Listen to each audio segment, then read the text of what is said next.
Et j'ai pensé à un truc, j'ai entendu ça, je crois, ce matin, dans un podcast, dans un truc, qui parlait de l'IA en disant c'est juste l'idée brute sans, du coup, sans la réalisation et tout ça.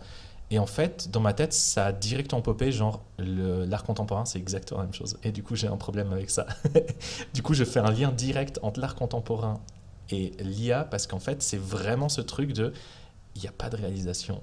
Et du coup, est-ce que tu as un avis là-dessus ? Alors, l'art contemporain, c'est l'art d'aujourd'hui, donc ça recoupe tous les types d'art. Dans tous les cas, ça veut un peu rien... Enfin, c'est un peu le mot valise que tout le monde utilise, c'est normal. C'est pour ça que j'utilise comme ça. Mais du coup, tu penses plus à l'art conceptuel, toi, et l'art minimaliste. Exactement. En fait, c'est très, très difficile de faire de l'art conceptuel et minimaliste parce que tu dois revenir à la source même de ton idée et essayer de condenser pour que tout le message soit dans peu de choses, dans une installation, dans quelques éléments. Et puis, du coup, tu vas être moins, effectivement, dans une démonstration technique, mais un peu plus dans une démonstration de la pensée. Et du coup, c'est beaucoup moins sensible comme approche. Et puis, c'est pour ça que probablement ça te touche moins, et ça me touche moins aussi, parce qu'on est des artistes et des êtres hypersensibles.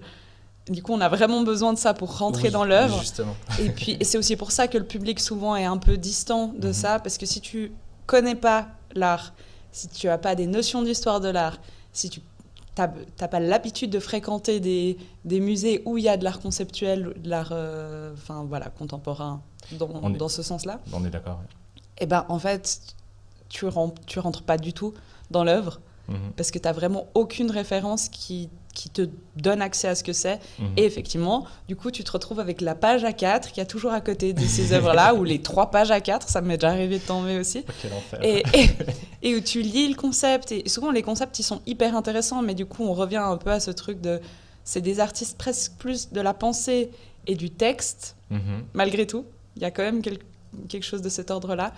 Et beaucoup moins des artistes plasticiens. Il y a quand même du plastique, mais en fait, tu donnes ton concept, n'importe qui peut le réaliser. Et puis c'est aussi là où on va un peu en art pouvoir distinguer peut-être des fois l'artisan de l'artiste. L'artiste, c'est celui qui pose une vision et qui a des choses à dire et qui est un peu, qui va rentrer effectivement dans ce domaine de l'art qui est souvent un peu élitiste et tout ça. Un peu.